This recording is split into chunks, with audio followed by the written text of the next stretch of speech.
Good morning, folks. Hope everyone's doing well today. And here's going to be a blog, a look at from Gizmodo or the io9 subdomain of Gizmodo.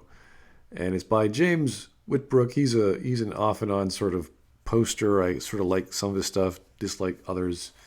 And this is one of the ones I kind of disagree with. And he's going to be ranting. I'm going to be sort of rambling. So if you don't mind me rambling for a bit, please listen in.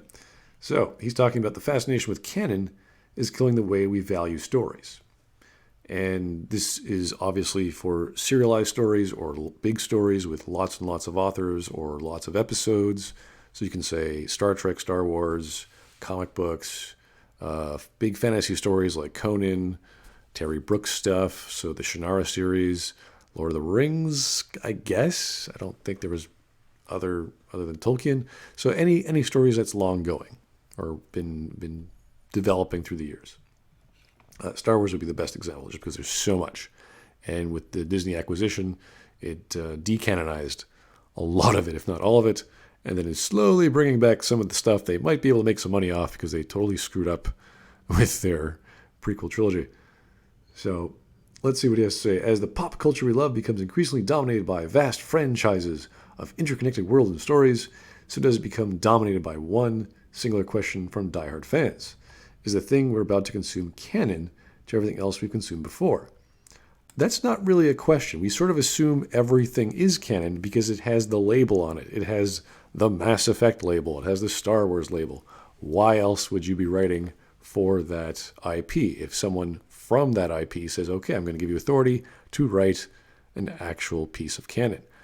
Now, if you look to comic world, there's the what if in Marvels, there's the Elseworlds in DC where they say, okay, I want to tell a story about Superman and he's found by the Russians or something. Like, okay, great, we'll call it Red Sun and you can do whatever you like. It's Elseworlds, not part of canon, have fun. And that's perfectly fine. Why not? It's fun. It's an interesting take and it really spins the whole world on its head and you can do crazy stuff that you wouldn't normally in normal canon. Great stuff. And there's all kinds of things that happening in comics as well as science fictions or fantasy, alternate dimensions where they have to reset the timeline or the universe or what have you. But not a big problem to fix canon. You either think it's a good fit at the time and then everyone goes, oh, that was a bad idea, and that was that.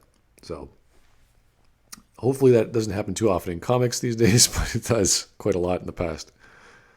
So this is a good thing to have serialization with canon that is consistent. So you have all this wonderful background to fall back on. If you need ideas or want to do something new, you just read another book, read another comic, watch another episode, you go, oh, I can do something with that. So writing for a serial should be easy peasy and lots of fun. Canon is not inherently a bad thing, of course. It can provide structure to chaos. It can provide a sense of not just continuity, but stakes as that continuity progresses. Exactly. You see a whole world, whole vast world behind you that you can pull from for ideas, for inspiration. You can do children of heroes. You can do friends. You can do generations of dynasties, all sorts of things. The idea lets characters bear the impact of events on their journeys across not just one narrative, but many, allowing them to grow and change to the point that they might even be entirely different kinds of people compared to where we first met them. Sure. I mean, if you want to tell tertiary or secondary stories in secondary sources, great, you can do that. Again, you have to be very careful how you do that. You don't want to change too much. You don't want them to become different people at the end of the story, which is why those books are generally seen as derivatives, like the Star Trek novels, is you can't do too much. You know that no one's going to die in between season 3 and 4 of The Next Generation when this story comes out. So you have to be very careful. And that's why they're considered filler in that regard. Because it's not just really part of the main universe, which is the television show. It's secondary source. So there's still plenty of room for variety in interpretation and even a relatively strictly defined canon, just like Star Wars, and the kinds of stories it can still tell despite the mandate from upon high that anything must fit into what's been established since Disney took over the franchise. Yes, exactly. But those stories benefit from the added weight of being definitive interpretations and events that flesh out an entire galaxy's worth of stories. But where canon, or rather our hunger for it, goes terribly wrong is when whether something matters or not becomes the base standard for how we consider a piece of media. Again, if you're doing something like this, everything should be canon. It doesn't matter whether you like it or dislike it. It's like, oh, this is what the writer said. This is what's real now. And that should have gone through editors. That should have gone through producers. There should be a canon master or a lore master, the guy who just says, okay, this is what's happening in this timeline, et cetera, et cetera. So that's a good thing. You want things to connect, and you want crazy things to be a little believable. So you can't have like Captain Picard dying in a novella from whatever writer. Someone would have caught that. Say, oh, you wanted to kill off Picard. Well, I don't think so. So that's the fault of the editor. It's not the fault of the writer. The writer, if it's told to allowed to do whatever they like, then that's it. If they're told not to do whatever they like, and it still gets passed, then it's definitely the fault of the editor or the guy in charge. It's an attitude that has become predominant not just within fandom circles itself, but in the media commentary that has developed around these fandoms and the blockbuster franchises that dominate our popular culture. So again, he's talking about Star Wars and Star Trek, I assume. Critics and fans alike are now less interested in actually interpreting a piece of media thematically. I wouldn't say that. I don't mind interpreting the themes of a story. It depends whether or not those themes are relevant to the story, because they should be obvious. Star Wars themes are very clear. It's man versus man versus machine, and I think that's about it. I think there's a few more, but when you start interpreting things and inventing themes in your own head canon, that's where we run into problems, because now you're inventing the narrative, things that aren't actually there. Or to engage with what they liked or disliked, but instead to pick it apart and break it down to the base components of what are, which is totally fine. That's kind of like saying, wow, this chocolate has chocolate in it and no strawberries. But if it had strawberries, it would taste like this. No, we don't care what it isn't. We care what it is. So breaking it down to base components is called analysis. That's what you do. You critically analyze something objectively. That's what you're doing. If you're not doing that, you're wasting your time in making headcanon and interpreting something which isn't there. Essentially, it's pure unflinching facts. That's fine. That's what stories are. Google Star Wars or the Marvel movies, and you will likely see as many articles and videos with headlines like X confirms Y, I don't really watch these. And before someone accuses me of throwing stones in glass houses, yes, io9 does that too with every franchise out there. Picard, Star Wars, Star Trek, and the Marvel Universe. So, yeah, people like to do that. Like I said, discussing canon can be fun. It can add a lot to a series. Yeah, that's what fandom is. Fandom is having fun by going, hey, wow, this writer could have been inspired by that previous story or that previous episode or that book or whatever. That's cool. If you have that eye of knowledge, fantastic.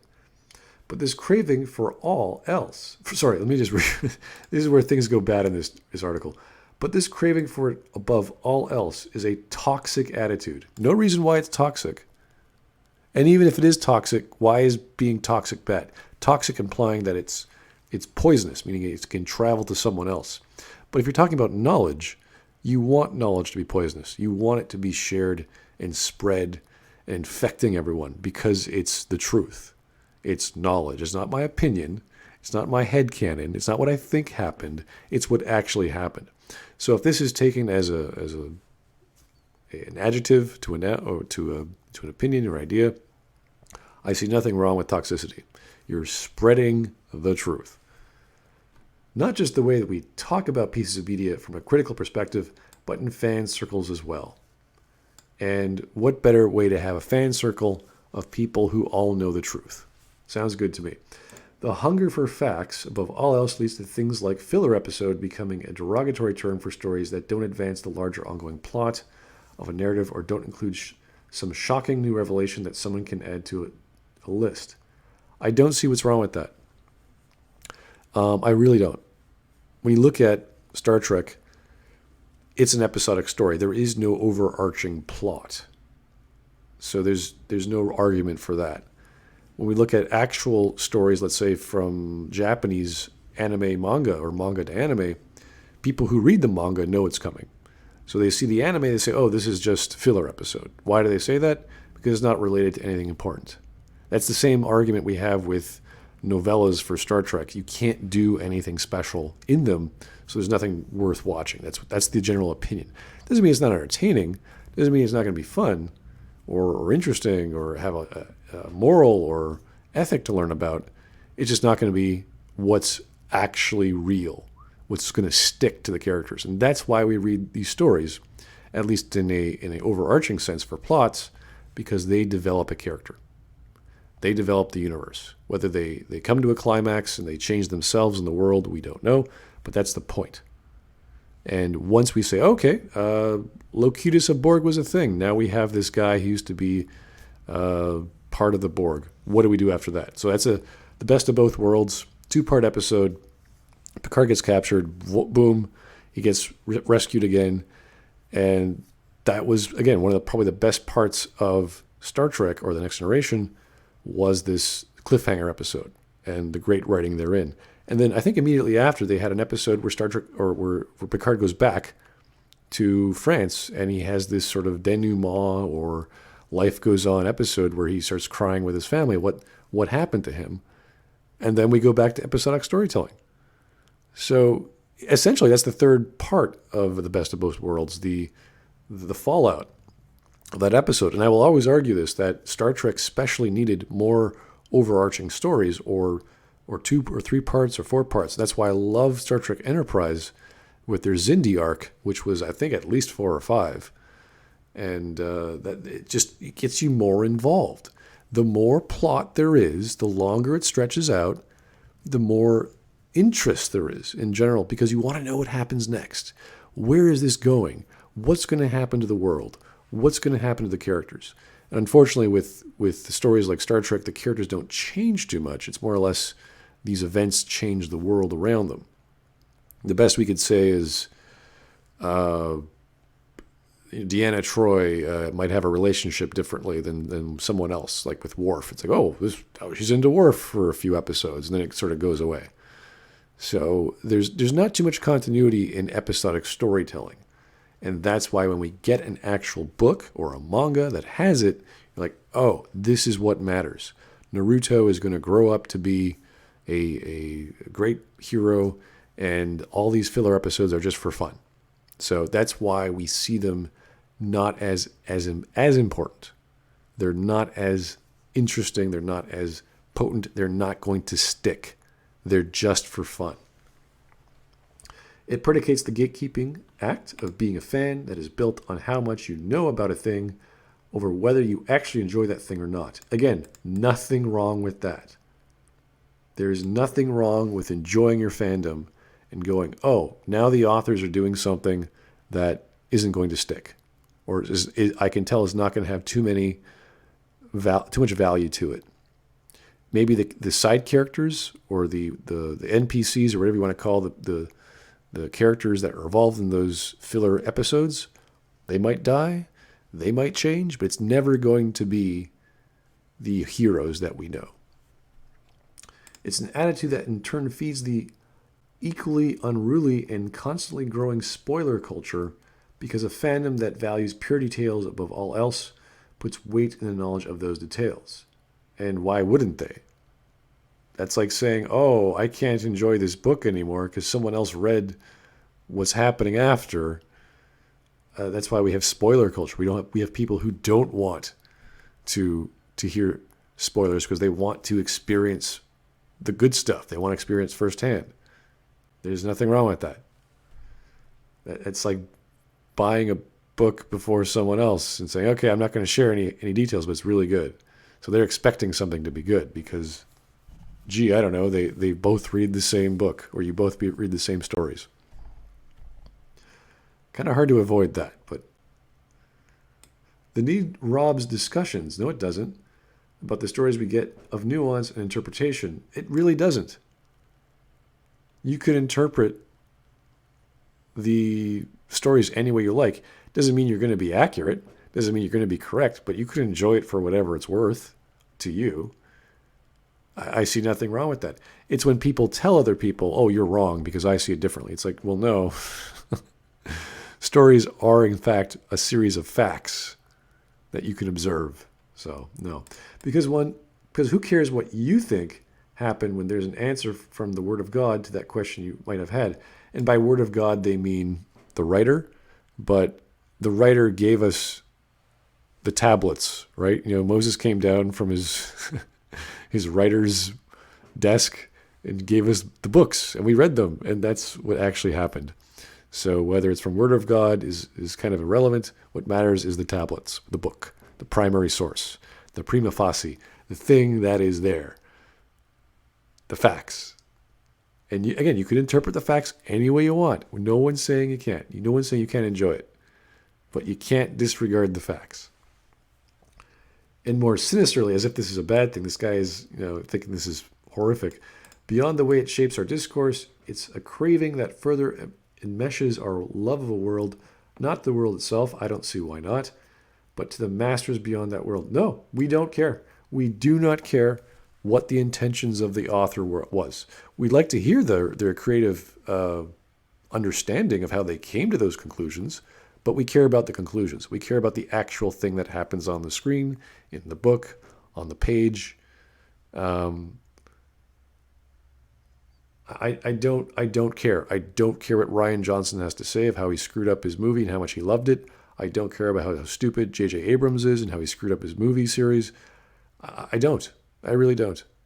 I admire J. Michael Straczynski, but I don't really care how he came to make Sheridan and Delenn a couple. These things don't matter to me. I care what's actually on the screen, what's actually in the books.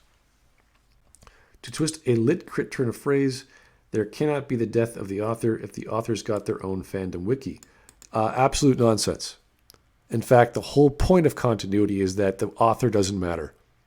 It doesn't matter who writes what, because all they have to do is fall back on what's there. If you want to invent a new phaser rifle or something in Star Trek, well, guess what? You can't just change everything of how phased energy works. There's a big piece of lore about how phasers are a weapon and why. You can't just start making bullets again or bullet-style guns. And that's the problem with games like video games, with Mass Effect, where gameplay is supreme. I understand that. But lore takes a second base, if not a third base, or is actually thrown under the rug. Because now we have redesigned how weapons work in a third-person shooter because they weren't fun enough, or they weren't designed to have that visceral feeling that a shotgun might have when you pull back the choke or whatever you call the pump action to reload the chamber, even though there are no chambers or reloading functions in the Mass Effect universe. But now there are, because we effectively have thermal clips, which is ammo, because they had to do it, which is bullshit, which is how you ruin a series. It's fine if you want to reinvent the series and reboot it, but that was literally Mass Effect 2, which we got in Mass Effect, which changed so many things, including the focus of a plot-centric story and having a series of side stories, which is basically, it could have been just a series of DLCs as far as I'm concerned. It's fine if you want something to matter to a world and characters you care about. Yeah, no shit. Why do you think we read stories? We like it. There's stuff. It's like biting into a piece of bread. Wow, what a warm, moist, fresh bread flavor that I don't get from Wonder Bread or from sugar or cake. It's like, wow, what a wholesome flavor I get. Why would I stop wanting that? It's silly. But it shouldn't be the be-all and end-all to your investment in them either. No one's saying it is. It's the starting point. If you want to create your own headcanon or do your own fan fiction, great. You have a solid foundation from all the lore and all the novellas and the series out there. They're all consistent. All the technology is the same. All the characters are the same. That's beautiful. That's good. Fandom is such a wide, shareable passion. Yes, fine. Full of different opinions. Well, that's great, but if your opinions are not based off the lore, your opinions are bunk. It's called fan fiction. Good for you. Have fun writing. Don't tell us it's the actual part of the story. An interpretation is about a thing united by a shared vested interest and love for storytelling. No one's stopping people from writing fan fiction. We're just like, go have fun. I'll read it. Maybe it's awesome. Maybe your spin would be a great addition to the lore. Go petition to the gods of lore. Say, hey, can I make this canon? Would you publish my story? Can I write a story for you? Blah, blah, blah. Who knows if you're that good a writer? Valuing the sterile facts. They're not sterile. They're facts. Of those stories more than the things about them that make us think or feel is a sad thing indeed. No, it's not, you hack, you pathetic little fanboy of whatever world you think you're special of. And of course, he has the animated Teddy of Persona 4. Yeah, this guy's wrong. Okay? This is silly. It's ridiculous. We have lore for a reason. We have series for a reason. We have plots for a reason. We have arcs. We have character stories for a reason. To throw that all away and say, oh, well, you shouldn't be too religious with all this lore you read. Because then what's the point? What's the point of having stories that have 2 episodes or 3 episodes, or is one giant continuity of linearity from one timeline into the next generation? Like why would you have sons and daughters? Who cares? What would it matter? It wouldn't make any difference. Anyway, thanks for listening to me ramble on about this horrible opinion that lore and continuity don't matter. That's one of the great things about learning about science fiction or fantasy. You have these pieces of technology, you have these magic abilities that are consistent, that can change, and they go a certain direction. They don't just stop on a dime and now everything's reinvented. That would be bad storytelling, obviously. That would be a writer who says, oh, I screwed up my first book. I'm going to redo everything in the second book. That would be a horrific story, and that's not what we're looking for. We're looking for consistently fleshed out, believable worlds with lots of detail, and that detail gets added to. It doesn't get erased and redone. We don't want that. You want to do that? Write your own story. Go crazy. I think that's fantastic for you to do your own thing. But leave the actual authors to their devices and leave the fans alone. And don't you dare call them toxic, because they're not. They're just reporting the truth of what happens in a story. Thanks for listening. Have yourself a great day, guys.